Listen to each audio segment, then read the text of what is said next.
Do you ever feel like you're constantly looking to other people to decide whether your artwork is good or if it's not? An important skill that can help with that is learning how to self-critique your work. So that's what we're going to talk about today.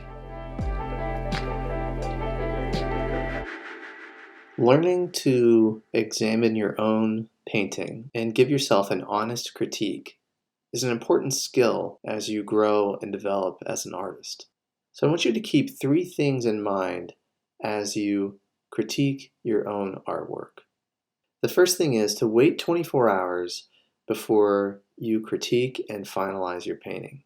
Painting is mentally exhausting. Because of the nature of watercolor, you're typically painting kind of in one go, and there's a lot to think about, so that can leave you mentally exhausted when you're finished. And so giving yourself 24 hours to step away from your painting, to not look at it, not think about it, and then coming back with fresh eyes and critiquing your painting, I think is important. Number two is be honest with yourself. It's easy to get too high or too low on your work, but the truth can often kind of be in the middle. You might get a lot of likes on a particular painting and you might really think it's wonderful, and then you might go back and look at it later and there's some things you would have done differently. By taking a step back for 24 hours, I think that can allow you to be a little more honest and clear-headed when you're assessing your painting. Number three, I'd say don't just find negatives. Point out positives. Point out things that you like about your painting, things that went well. Recognize the growth that you've had up until this point. Don't make your critiques just a negative thing. If you think about the positives, it can give you a sense of accomplishment and keep you motivated and moving forward. I mean, this is the journey of being an artist, learning to critique your work and finding bits of growth and things that you're doing better, and also finding things that you want to improve on.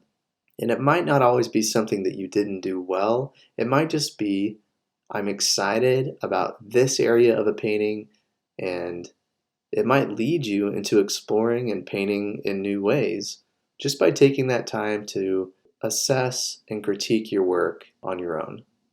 So with those three things in mind, I thought it would be interesting for me to look at a painting that I did a little over a year ago at this point. I'm going to go ahead and start with the things I like about it. I think it captures this midday feeling fairly well. It captured the essence of the place that I was at.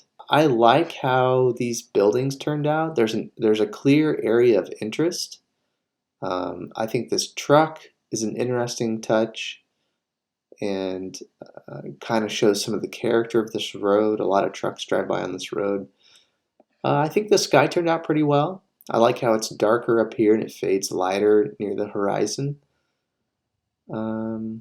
Yeah, so I think this painting is okay, but I can already see some things I would do differently now, a year removed from the painting. So I'm going to talk about some of those things.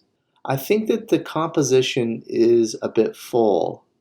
I think that I could have been a little more selective and maybe zoomed in, cropped in to maybe this area of the painting. That could have made it a little more strong. I think this building is interesting, but this truck is also interesting. So I could clarify my vision for this painting a little bit more than I did. Also, if I squint at this scene, I see a lot of light values and middle values and not a lot of darks. So I think actually my middle values could have been a little stronger, and I could have used some more darks in the painting as well.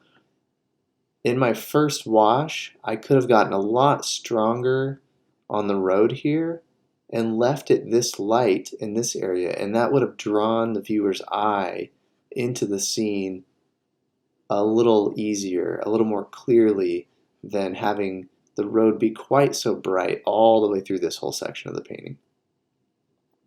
I think I could have used something over here, maybe another pole or a sign or something, to tie this area of the painting back into this area of the painting and give us something to look at.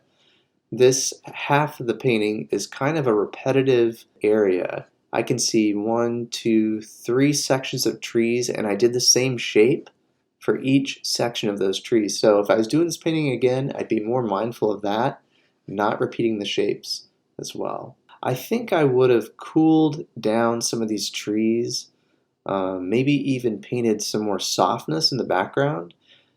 There's just a lot of texture with very similar green colors around the entire painting. Some more variety there could have helped as well. Getting more variety in edge, I think, would have been nice. I have some nice soft edges in the sky. I could have used some more soft edges in the background and created more of a sense of distance and given some depth to the scene.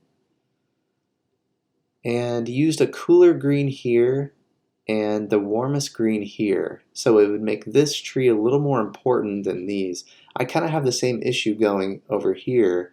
I had 1, 2, 3 shapes that are similar. Over here I have 1, 2, 3 shapes of masses of trees that are similar as well.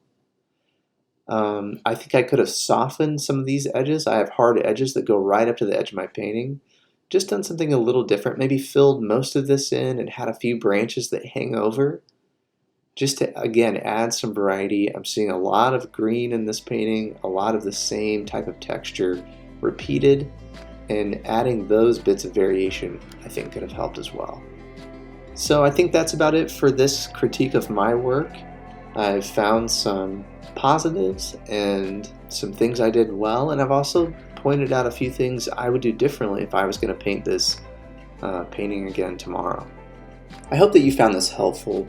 Learning how to self-critique your work is so important as you continue to grow as an artist. And I wanted to mention, if you haven't seen my free video lesson, 8 tips to avoid overworking your painting, take a look at it. You can follow the link below, or you can get to it in my bio on Instagram. I've gotten some great feedback from this video lesson, and it's been very helpful to solve a big problem that I have had to deal with, and that is overworking your painting. Thanks again for watching. Keep growing, keep practicing, keep moving forward, and I'll see you next time.